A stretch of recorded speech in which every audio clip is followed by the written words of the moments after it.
My parents looked at my brother, who needed a life-saving surgery to walk again, and decided a party with ice sculptures was more important. They stole his $178,000 medical fund, left him to rot in a wheelchair for life, and then, they came for me. When I cut them off, they faked my suicide attempt to have me institutionalized just to keep access to my bank account. They wanted me in a straitjacket. Instead, I put them on the street. My name is Maura, I'm 34, and this happened last Thanksgiving. I had flown home to our sprawling timber frame estate in Aspen, Colorado. The atmosphere was picture perfect, a roaring fire in the stone hearth, the scent of sage and roasting turkey filling the air, the whole family gathered around a mahogany table, laughing and passing heavy porcelain platters. They were acting as if everything was flawless. I waited until everyone had a forkful of food halfway to their mouths. Then, I smiled pleasantly and asked, by the way, did the clinic mail the surgery scheduling packet yet? My father and my stepmother, Joyce, exchanged a look and actually chuckled. Oh, that? It came last week, Dad said, casually slicing another medallion of turkey. But we put those funds toward Julian's 27th birthday blowout. You only turned 27 once, right? The rest of the table kept smiling, nodding along as if he had just commented on the snowfall outside. I set my silverware down with deliberate slowness. I looked them dead in the eyes and spoke, my voice terrifyingly calm. Then I suppose none of you realize whose name was actually on the patient intake form. The room went instantly silent. The color drained from Dad's face. Joyce froze, a ladle of gravy hovering over her plate. Julian just stared at his food, blinking as if he hadn't quite processed the words. That single sentence turned Thanksgiving into a horror show in 3 seconds flat. Their faces turned ghost white, and not another word was spoken for the remainder of the meal. By morning, the pale winter light was filtering through the heavy blinds of the living room, but I hadn't moved from the sofa all night. My phone was still clutched in my hand, the screen spiderweb from where I'd dropped it hours earlier. I unlocked it one last time, opening my banking app, praying that I had hallucinated the balance. Zero. $180,000, gone.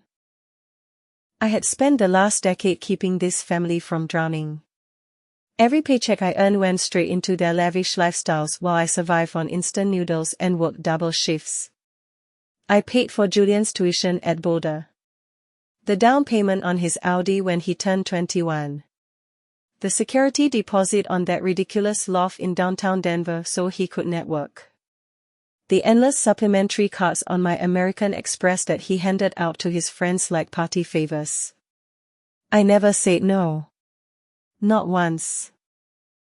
11 months earlier, Julian had crashed at my apartment after a night of clubbing. He passed out on my sectional, snoring heavily. I noticed his hands, the joints were red and swollen. He had been complaining of stiffness for months, brushing it off as old snowboarding injuries. My gut told me it was something far more sinister. While he slept, I carefully drew 2 vials of blood using a kit I'd ordered. I drove the samples to the lab myself the next morning. 2 days later, Dr. Adrian Hale, my ex, and still the only rheumatologist I trusted, called me personally. Maura, it's aggressive rheumatoid arthritis, he said, his voice grave. He's in the critical early window.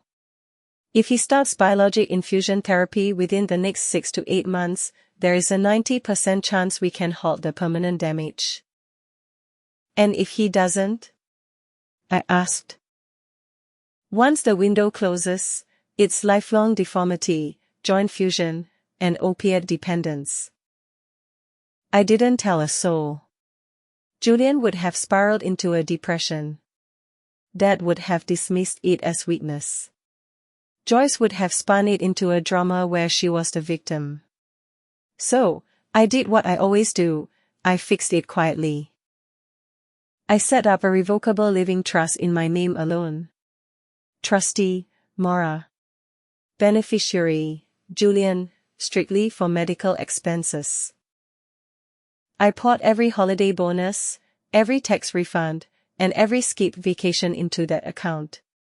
$180,000, the exact deposit the specialist required upfront for the first year of biologic therapy.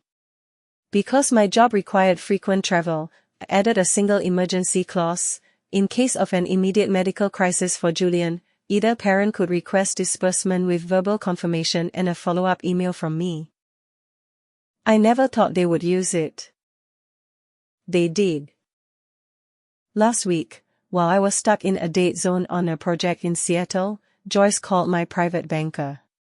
She used the exact trigger phrase, "Maura is overseas, Julian is in crisis." She authorized me to handle it. Then she forwarded an email from an address that looked identical to mine, maura.corporate.travel87@gmail.com, granting permission. The banker saw the clause, saw the email, heard Joyce sobbing on the phone, and released the full amount in a single wire transfer. Where did it go? Julian's 27th birthday bash. A private mountain lodge rental in Vail for the weekend. A semi-famous indie band flown in from Austin. Custom pyrotechnics over the Rockies. 300 guests, half of them influencers who just needed the content. An open bar catered by the hottest chef in the state. Ice sculptures. The works. I pulled up Julian's Instagram. The stories were still up. There he was, crowd surfing. Popping vintage champagne on a balcony at sunrise. Grinning in front of a neon sign that read 27 and unstoppable. He had no idea that the money lighting up his night was supposed to keep him from spending the rest of his life in a wheelchair. I sat there until the sun was high in the sky, my phone dead in my lap. My little brother, the same kid I used to carry on my shoulders when he was 5, was about to lose everything because our own parents had thrown his future into the fire for one weekend of likes and luxury. For the first time in 10 years, I didn't cry. I didn't scream. I just felt a breaker switch inside me flip to off. That was the morning I decided they were finally on their own. The doorbell ripped through the silence at 2 in the morning. I knew who it was before I even reached the entryway. I opened the door, and there they stood, Dad, Joyce, and Julian, all three reeking of stale bourbon and indignation. Joyce shoved past me first, clutching a thick sheaf of papers like a weapon. She didn't waste a second on pleasantries. "You cut off every single one of Julian's authorized user cards, didn't you?" she hissed, slapping the statements onto my coffee table with a violent thwack. "His Amex is declined everywhere. He couldn't even buy gas yesterday." Dad stormed in right behind her, his face flushed. The payment on the Audi bounced. The repossession agents already left a notice on the windshield. "They're coming for it in 48 hours, Maura." 48 hours. Julian lingered in the doorway, his designer hoodie half-zipped, his eyes bloodshot and watery. He looked smaller than I remembered, stripped of his usual bravado.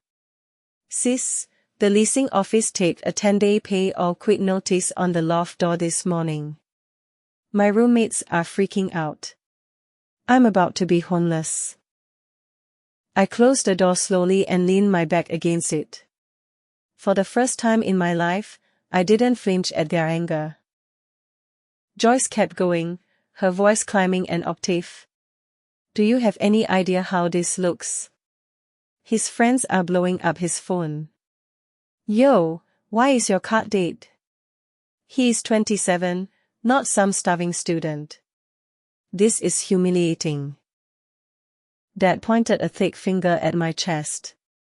"You don't get to pull the plug whenever you feel like it. This family runs on what you provide.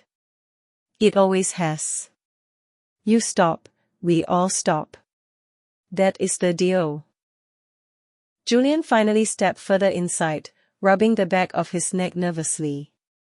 Come on, Maura. Just turn everything back on. I'll pay you back when my next sponsorship check hits. 2 weeks, tops. I looked at each of them, one by one. 10 years of excuses, guilt trips, and emergency cash transfer requests flashed through my mind. The thousands I'd wired at 3 a.m. so Julian could keep up appearances. The flights I'd cancelled to cover his rent. The birthdays, Christmases, and graduations I'd worked double shifts to fund. I took a slow, steady breath. No. The word hung in the air like a gunshot. Joyce's mouth actually fell open. What did you just say? I said no. Not another dime. Not another payment. Not another excuse. Dad's face darkened, a vein pulsing dangerously at his temple. You don't get to decide that. You've been bankrolling us since you were 24. That is your role. You don't just walk away. My role. I laughed, a short, sharp sound. I am not a breathing ATM.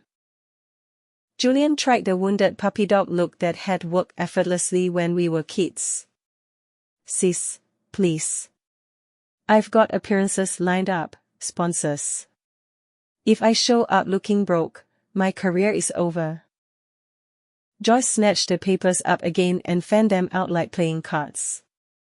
Look at these balances. Look at what you've done. You want your little brother on the street. I didn't touch the stack. He is 27. He holds a university degree. He's driving a car he cannot afford and living in an apartment he doesn't pay for. That is not my mess anymore. Dad took a step closer, his voice dropping to that scary, quiet register he used when I was a teenager. You think this ends here? You think we're just going to let you destroy everything we've built? Joyce cut in, her eyes narrowed to slits. You have 24 hours to reverse every single cutoff. The cuts, the car note, the rent, all of it.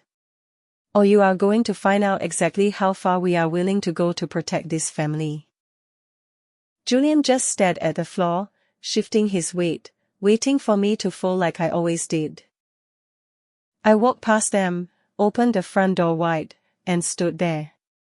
24 hours starts now, I said. Get out. They didn't move for a second, looking at me as if waiting for the punchline. When it didn't come, Joyce scooped up her papers, muttering something venomous under her breath. That gave me a look that could have scorched earth. Julian hesitated the longest, looking back at me with confusion, then shuffled out behind them. The door shut. I threw the deadbolt, slid the chain into place, and for the first time in a decade, the house was completely quiet. I stood there in the dark hallway, my heart hammering against my ribs, waiting for the guilt to crush me like it always had. It never came. A thick manila envelope was sitting on my doorstep when I got home from work the next evening. No stamp, no return address, just my name typed in bold. I carried it inside, slid a finger under the flap, and felt the floor tilt beneath me as I read the title page. Petition for appointment of guardian of the estate and person for Maura Elaine Winters. Filed by Gregory and Joyce Winters, petitioners.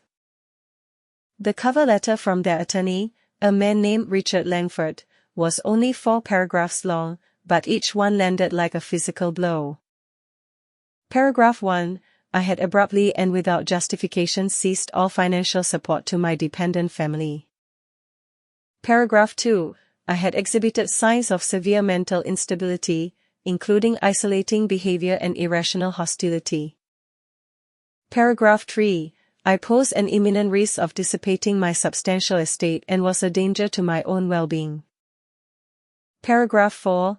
If I signed the enclosed voluntary guardianship agreement immediately, they would limit the proceeding to financial oversight only. If not, they would seek full guardianship of my person and estate, including the right to place me under psychiatric evaluation and control all medical decisions. Attached was the pre-filled agreement. My signature line already had a little blue sign here sticker pointing to it. I read the whole packet 3 times, my hands shaking harder with every page. They had statements from neighbors saying I rarely left the house anymore. A printout of my credit report showing I'd paid off every joint account and removed all authorized users. Screenshots of texts I'd sent Julian telling him to get a job. A note from Joyce's therapist, someone I had never met, claiming she feared for my safety because I had become cold and unreachable. They even attached a draft emergency ex parte order, asking a judge to freeze every account in my name until a hearing could be scheduled. I called the only person I knew who wouldn't flinch at this, Claire Donovan, a corporate attorney I'd used once for a work contract. She picked up on the second ring. Maura. Slow down. Send me everything. Right now. 20 minutes later, she called back. They're filing under the incompetence statutes, Claire said, her voice tight. State law allows family to petition for guardianship if they can show imminent harm or incapacity. The voluntary agreement is a trap. If you sign, you hand them total control of your money and your freedom. If you fight, they'll push for an emergency hearing and ask the clerk to appoint an interim guardian immediately, sometimes the same day. I've seen it happen. How strong is their case right now? I asked, gripping the phone. Weak. But judges grant interim orders all the time on thin evidence, especially if the petitioner cries in court. We need to move fast.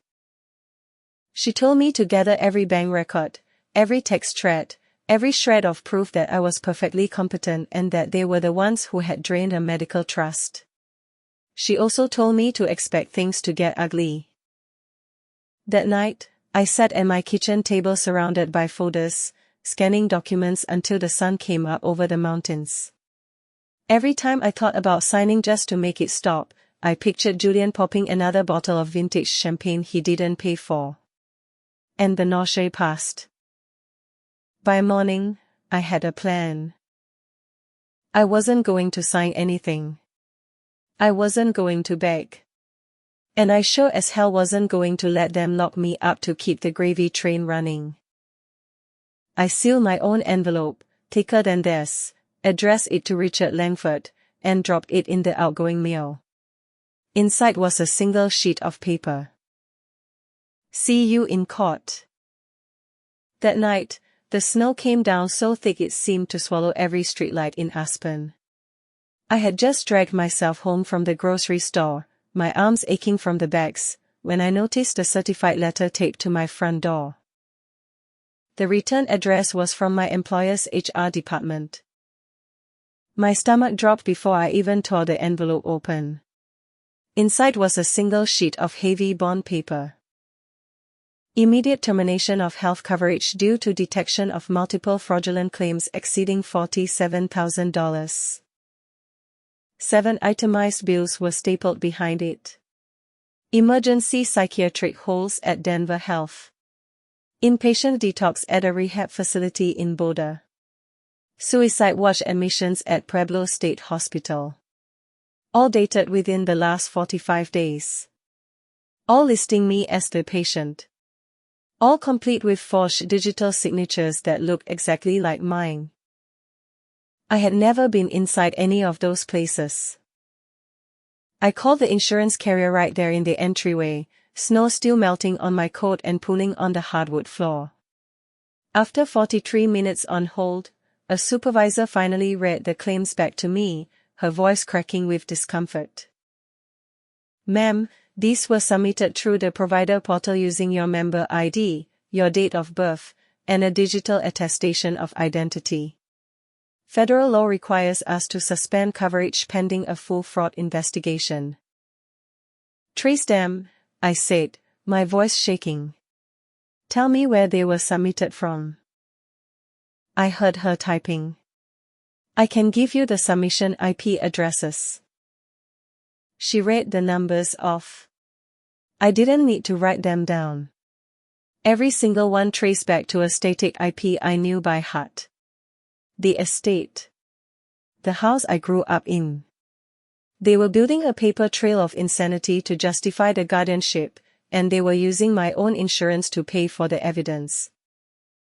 That same night, just past 1:30 in the morning, the silence of the blizzard was shattered.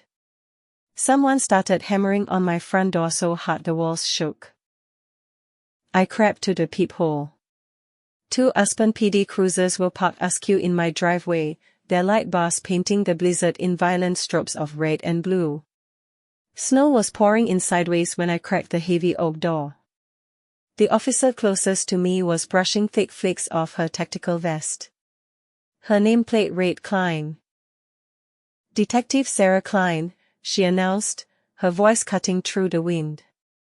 Ma'am, we received a 911 call from a family member stating you were inside attempting suicide.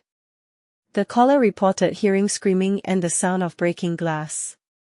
We need to come in and visually confirm you are safe.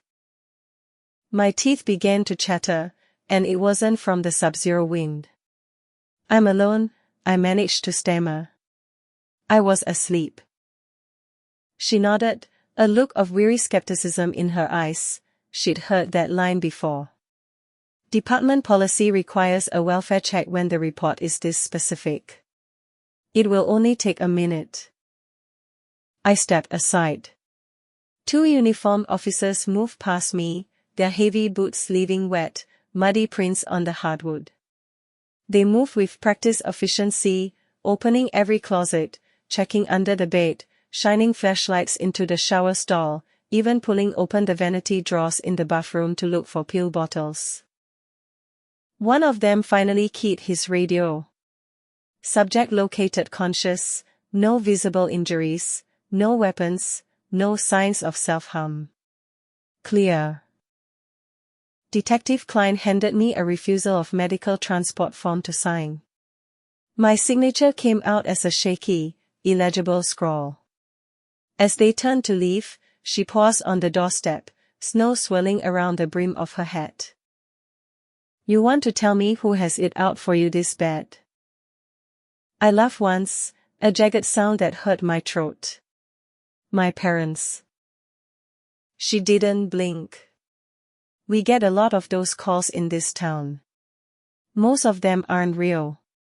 She pulled a card from her pocket and pressed it into my hand. Next time they pull this, you call me directly. I'll make sure the responding officers know the history. After the taillights disappeared down the mountain road, I stood in the open doorway, letting the storm blow in until my fingers went numb. Then I shut the door, slid every bolt home, and dragged a heavy dining chair under the knob for good measure. I opened the insurance portal on my laptop again and watched my platinum plan status turn red. Cancelled, fraud investigation. $47,000 in fake claims. One phone call at 1:30 in the morning resulting in cops kicking through the snow. They weren't even pretending to be subtle anymore. I curled up on the couch, still wearing my wet coat, my boots dripping onto the rug. The house was silent except for the wind rattling the double-pane windows. For the first time since I had cut them off, the absolute loneliness of my position crashed over me like an avalanche. No one was coming to save me. No one even believed I needed saving. I stayed on that couch until the sky outside turned the color of dirty dishwater, clutching Detective Klein's card so hard it left indentations in my palm. A process server in a wrinkled gray suit cornered me in the city market parking lot on a warm afternoon in April, the kind of day when the Rockies looked close enough to touch. He stepped right in front of my cart and thrust a thick white envelope into my hands. The red seal of Pitkin County was already broken open by the wind. I knew what it was before I even saw the caption. Summons in re, guardianship of Maura Elaine Winters. Hearing, April 28, 9 a.m. Courtroom 2B, Pitkin County Courthouse. Presiding, the Honorable Margaret Ellison. I leaned against the side of my car and read every page right there in the sun. 11 witnesses. Dr. Marcus Tran, a board-certified psychiatrist I had never met, claiming he had treated me for an acute psychotic break with suicidal command hallucinations. Social worker Lisa Chan, alleging 3 unannounced home visits where I supposedly refused entry and threatened self-harm through the door. 3 former co-workers from a firm I left 5 years ago, swearing I had begun hoarding medications and expressing paranoid delusions about my family. 2 neighbors from streets I had never lived on, describing erratic behavior, including screaming at the moon in the middle of the night. A barista from the espresso bar on Cooper Avenue stating, the subject collapsed in the cafe, sobbing about ending it all. Every affidavit was notarized on the exact same date. Every single one painted me as a ticking time bomb who had irresponsibly severed all financial support from her dependent family, thereby endangering both herself and others. The prayer for relief asked Judge Ellison to declare me incompetent, appoint Gregory and Joyce Winters as joint guardians of my person and estate, and grant immediate emergency powers to freeze every asset, revoke my driver's license, and place me in protective custody pending full adjudication. I drove straight to Claire Donovan's office with the windows down, the envelope flapping on the passenger seat like a trapped bird.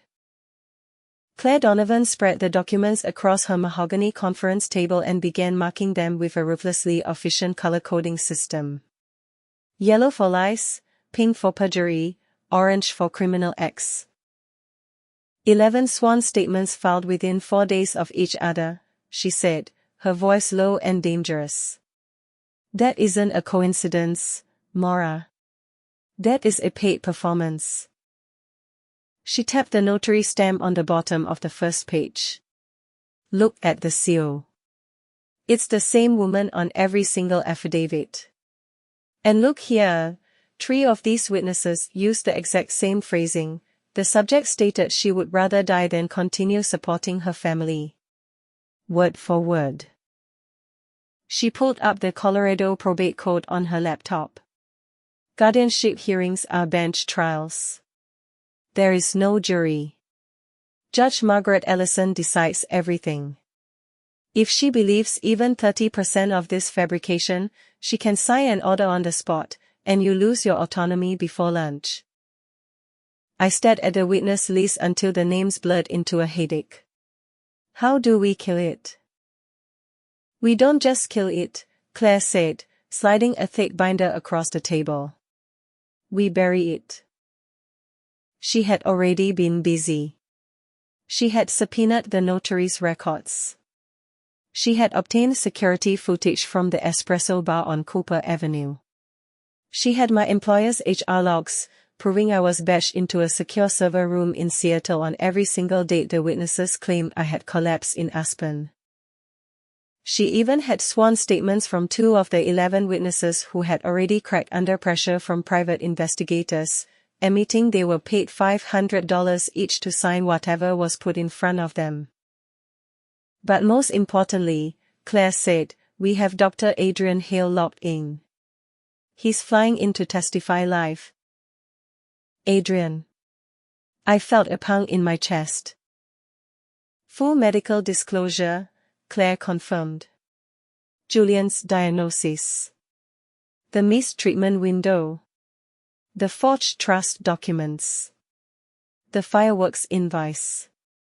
We are putting everything under oath in open court. For the first time, your parents are going to hear the truth from someone they can't bully. I spent the next 3 weeks living inside bankers' boxes.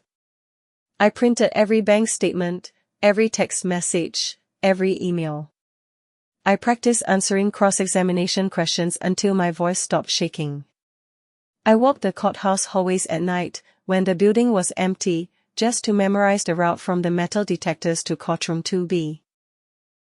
On the morning of April 28th, the spring thaw had turned into a cold rain that lashed against the stone walls of the courthouse.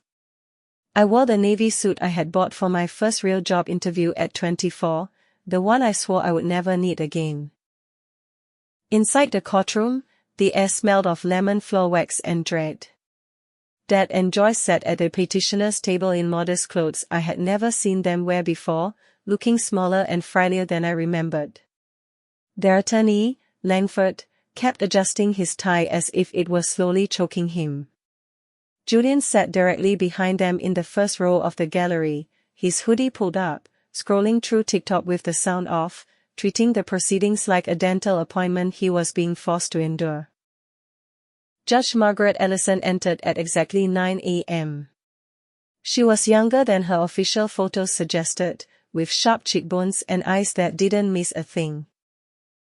Langford stood first, his voice syrupy with faint concern. Your Honor, this is a tragic case of a daughter in crisis. We are only trying to save her from herself. Claire was already on her feet. Your Honor, this is a calculated attempt at financial theft disguised as a guardianship petition. We move for immediate dismissal and a criminal referral. Judge Ellison's gaze flicked to the witness list, then to me.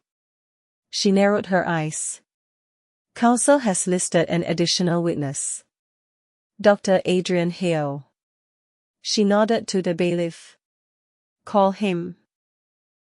The side door opened, and everything my parents had built started to burn.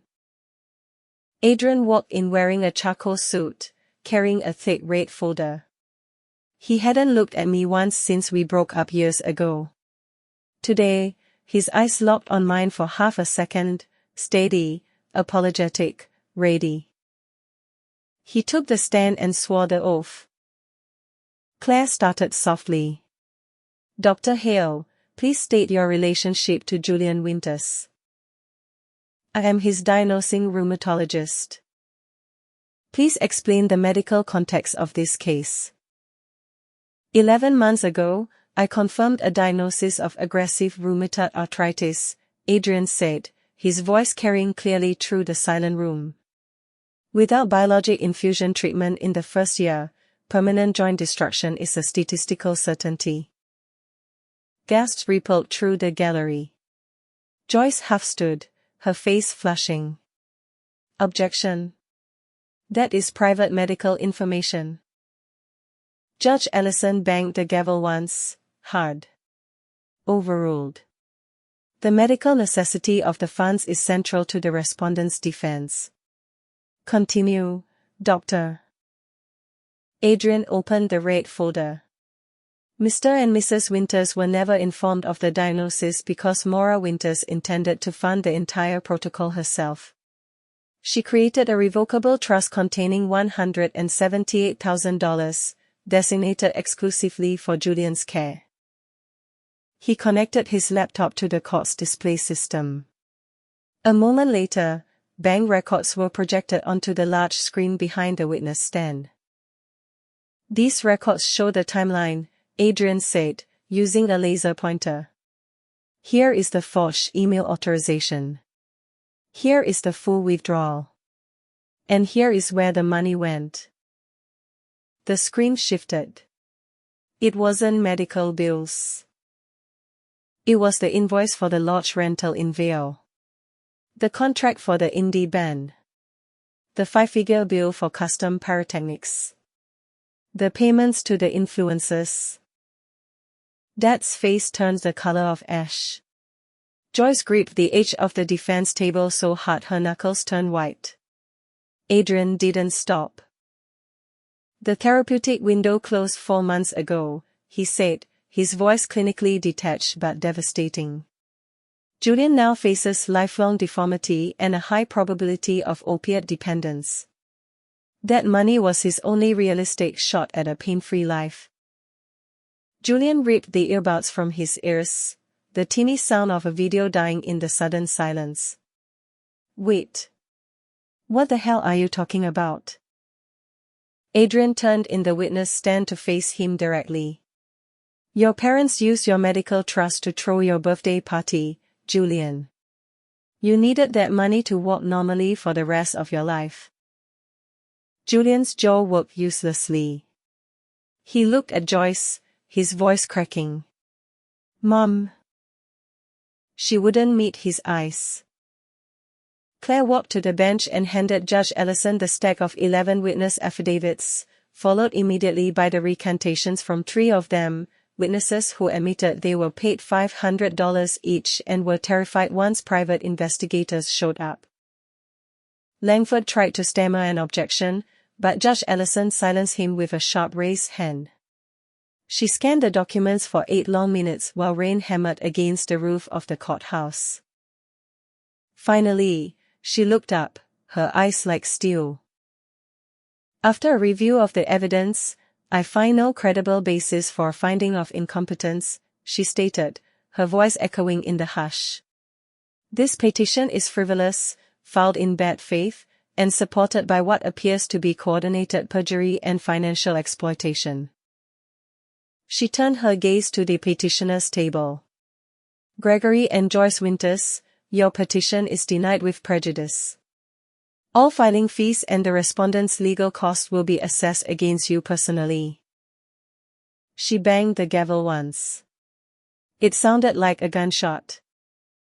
Furthermore, she continued, pursuant to Colorado law regarding the exploitation of vulnerable persons and abuse of court process, this entire record is being referred to the district attorney for immediate criminal investigation into financial exploitation, forgery, and perjury.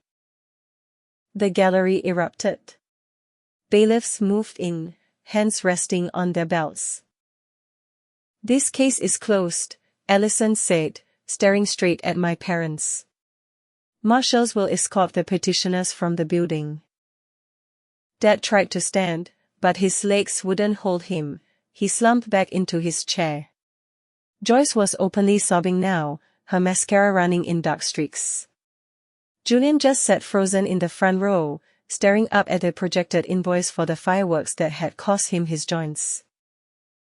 Adrian stepped down from the witness stand, gave me the smallest, almost imperceptible nod, and walked out of the courtroom. I stayed seated until the room emptied, listening to the rain pound the windows, letting the words sink in. They lost. And for the first time in a year, I could breathe. Julian's first major flare-up hit in June. By August, he couldn't grip a coffee cup. By October, he was using a walker to get around. His pain management regimen went from hydrocodone to fentanyl patches in under 4 months. At 28, he qualified for SSDI, $842 a month.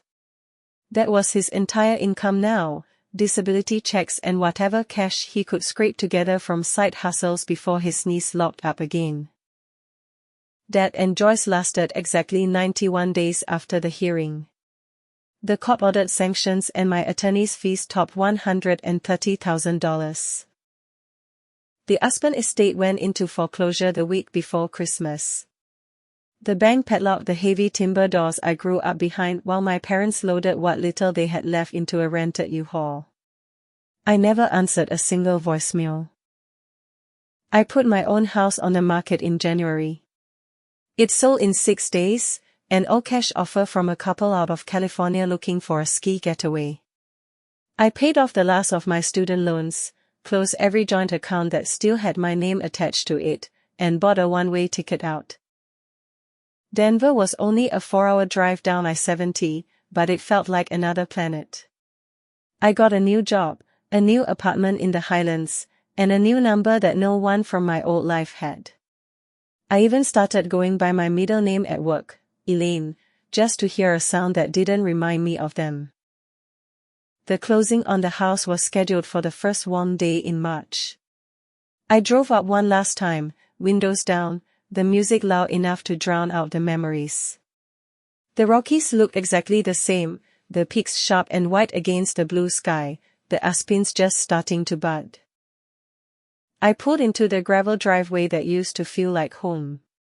The new owners had already changed the mailbox. The porch swing was gone. Someone had painted the front door a cheerful teal instead of the cheap hunter green the first remembered. I walked through every room one final time. The living room where Thanksgiving had exploded. The kitchen where I used to make Julian grilled cheese sandwiches when he was 5. My old bedroom, now staged with generic art and a bed that wasn't mine. I left the keys on the granite counter next to the closing paperwork and locked the door behind me for good. Standing on the porch, I took one last look at the mountains that raised me. Somewhere down in the valley, Julian was probably waking up to another day of pain he couldn't outrun. Somewhere in a cheap apartment, Dad and Joyce were learning what it felt like to be the ones who ran out of options. I didn't feel triumph. I didn't feel guilt. I just felt finished. I got back in my car, rolled the window all the way down, and let the crisp mountain air hit my face one final time. Then I drove east until the peaks disappeared in the rearview mirror.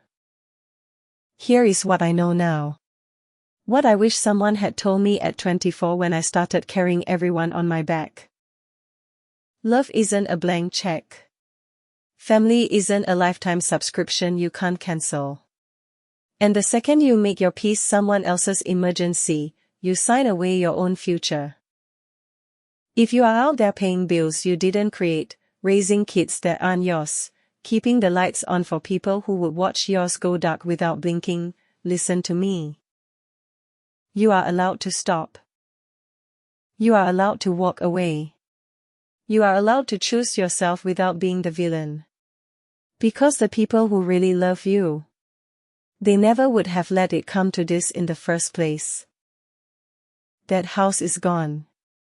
Those mountains are someone else's view now. And I have never slept better in my life.